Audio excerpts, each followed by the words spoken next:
తండ్రి అయిన దేవుని నుండి ప్రభు అయిన యేసుక్రీస్తు నుండి మీకు కృపయు సమాధానమును కలుగునుగాక.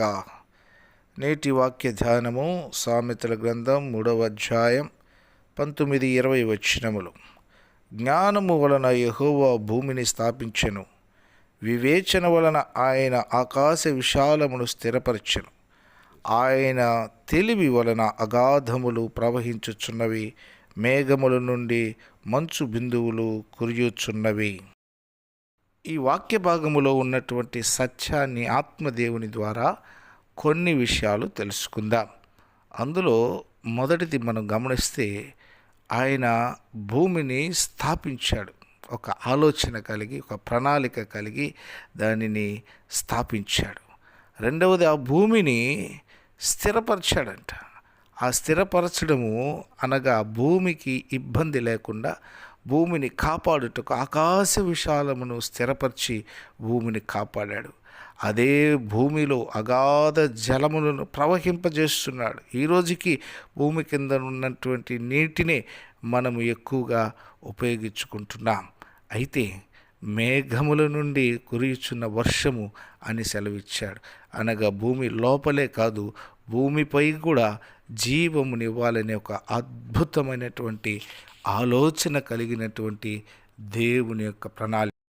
అలాగే ప్రతి మానవుని జీవితంలో ఏదో ఒకటి స్థాపించాలని ఆశ కలిగి ఉంటారు. ఏదో ఒకటి స్థాపించాలని, ప్రారంభించాలని ఆలోచన కలిగి ఉంటారు.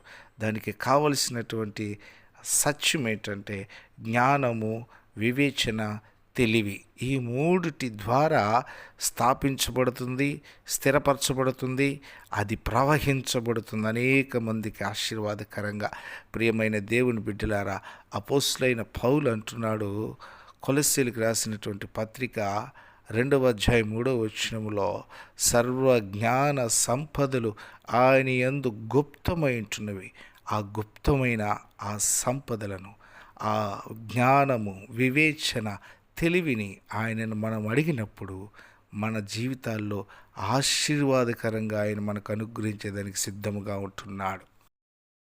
అడిగిన వారందరికీ అనుగ్రహించేందుకు దేవుడు ఎల్లప్పుడూ మన కొరకు ఎదురు చూస్తూ ఉంటున్నాడు. నువ్వు అడగాలని ఆశ, నీకు ఇవ్వాలని ఆశ, నువ్వు సంతోషిస్తూ ఉంటే చూడాలని ఆశ దేవునికి ఎల్లప్పుడూ ఉంటుందని మర్చిపోక ఆయనను అడుగుదాం. జ్ఞానమును, వివేచనను, తెలివిని పొందుకుందాం. మన జీవితాల్లో సక్సెస్ఫుల్గా ముందుకి కొనసాగిపోదాం. పరిశుద్ధాత్మ దేవుడు మిమ్మలను, మీ కుటుంబాన్ని దీవించి ఆశీర్వదించి కాపాడును గాక. ఆమెన్.